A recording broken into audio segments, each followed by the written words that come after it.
नमस्कार। आज हम बात कर रहे हैं मैटलैब की।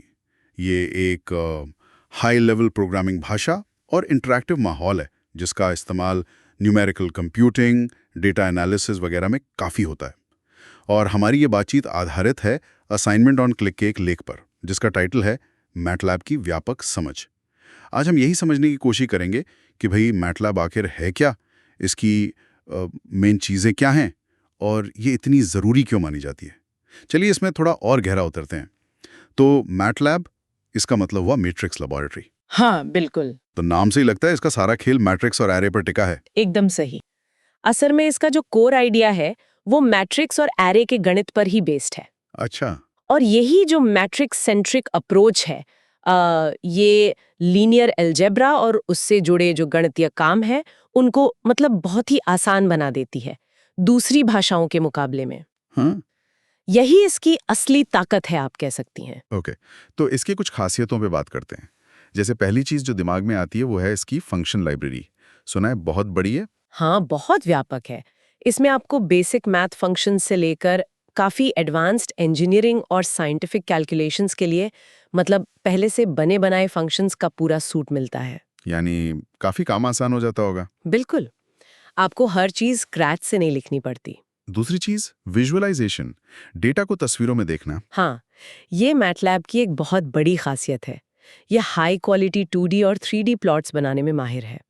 इससे डेटा को विजुअली समझना बहुत आसान हो जाता है। अच्छा। और ये प्लॉट्स काफ़ी कस्टमाइजेबल भी होते हैं। और फिर इसका इंटरैक्टिव माहौल भी है, मतलब आप कोड लिखते हैं और फौरन रिजल्ट्स देखते हैं। हाँ, बिल्कुल। रियल टाइम में आप डेटा और एल्गोरिदम्स के साथ एक्सपेरिमेंट कर सकते हैं। इसमें एडिटर, डीबगर वो सब साथ में ही इंटीग्रेटेड होता है। तो ये रिसर्च वगैरह के लिए काफ़ी अच्छा रहता होगा। ओह बहुत, खासकर प्रोटोटाइपिंग के लिए, आइडियाज़ जल्दी टेस्ट करने के लिए ये बहुत बढ़िया है। और टूल बॉक्स और सिमुलिंक का भी जिक्र आता है अक्सर। ये क्या है?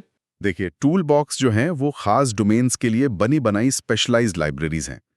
जैसे मान लीजिए सिग्नल प्रोसेसिंग के लिए या कंट्रोल सिस्टम डिज़ाइन के लिए। अच्छा, एड-ऑन्स की हर तरह। तरह से ये मैटलैब की कैपेबिलिटीज़ को और बढ़ा देते हैं।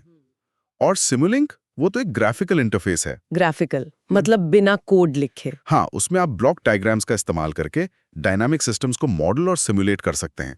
जैसे कोई रोबोटिक आर्म हो या कार का सस्पेंशन सिस्टम, वो सब। वाह!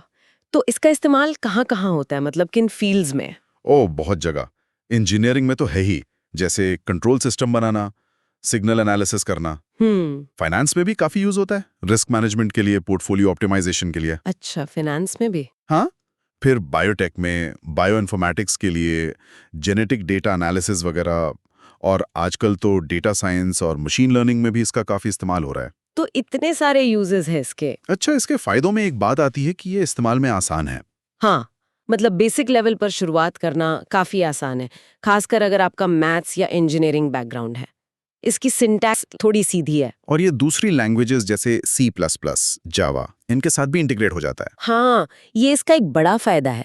आप इसे दूसरे लैंग्वेजेस और हार्डवेयर के साथ भी जोड़ सकते हैं। और इसकी कम्युनिटी बहुत बड़ी है, डॉक्यूमेंटेशन बहुत अच्छा है, तो हेल्प आसानी से मिल जाती है। कोई कमी या चैलेंज? देखिए, एडवांस्ड फीचर्स और टूल बॉक्स को मास्टर करने में तो टाइम लगता है।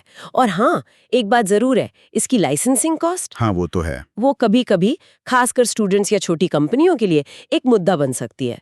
ओपन सोर्स ऑल्टरनेटिव्स के मुकाबले ये महंगा पड़ता है। सही बात है।